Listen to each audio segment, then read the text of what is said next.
ਅਸਲਾਮ ਵਾਲੇਕੁਮ ਜੀ। ਮੋਟਰ ਵਾਈਨਿੰਗ ਦਾ ਕੰਮ ਸਟਾਰਟ ਕਰਨ ਤੋਂ ਪਹਿਲੇ ਸਾਡੇ ਕੋਲ ਨਾ ਇਹ ਸਮਾਨ ਹੋਣਾ ਬਹੁਤ ਜ਼ਰੂਰੀ ਹੈ, ਜਿਹਦੇ ਵਿੱਚ ਇਹ ਇਨਸੂਲੇਸ਼ਨ ਪੇਪਰ ਆ। ਇਹ ਤੁਸੀਂ ਕਿਸੇ ਵੀ ਇਲੈਕਟ੍ਰਿਕ ਸਟੋਰ ਤੋਂ ਨਾ, ਜਿੱਥੋਂ ਵਾਈਨਿੰਗ ਦੀ ਤਾਰ ਵਗੈਰਾ ਮਿਲਦੀ, ਉੱਥੋਂ 2 ਫੁੱਟ ਪੇਪਰ ਲੈ ਲੈਣਾ।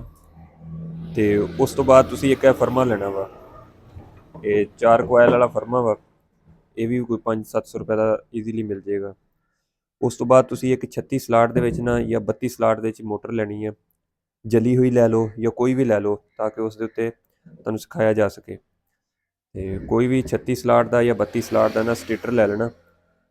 ਤੇ ਫਿਰ ਤੁਸੀਂ ਉਸ ਨੂੰ ਵਾਈਂਡ ਕਰਨ ਵਾਸਤੇ ਨਾ 26 ਨੰਬਰ ਸਿਲਵਰ ਵਾਇਰ ਲੈਣੀ ਹੈ, 500 ਗ੍ਰਾਮ 26 ਨੰਬਰ ਸਿਲਵਰ ਵਾਇਰ ਇਹ ਲੈ ਲੈਣੀ ਹੈ। ਇਹ ਤਕਰੀਬਨ 800-1000 ਰੁਪਏ ਦੀ ਇਹ ਵੀ ਮਿਲ ਜਾਏਗੀ।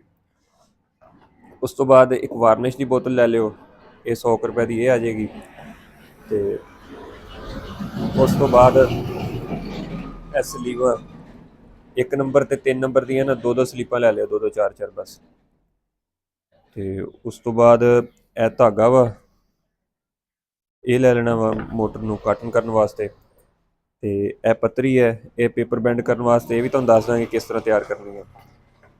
ਇਹ ਇੱਕ ਪੇਪਰ ਬਿਠਾਉਣ ਵਾਸਤੇ ਨਾ ਇਹ ਠੱਪਣੀ ਬਣਾਈ ਹੋਈ ਹੈ, ਇਹ ਵੀ ਤੁਹਾਨੂੰ ਬਣਾਉਣ ਦਾ ਤਰੀਕਾ ਦੱਸ ਦਾਂਗੇ।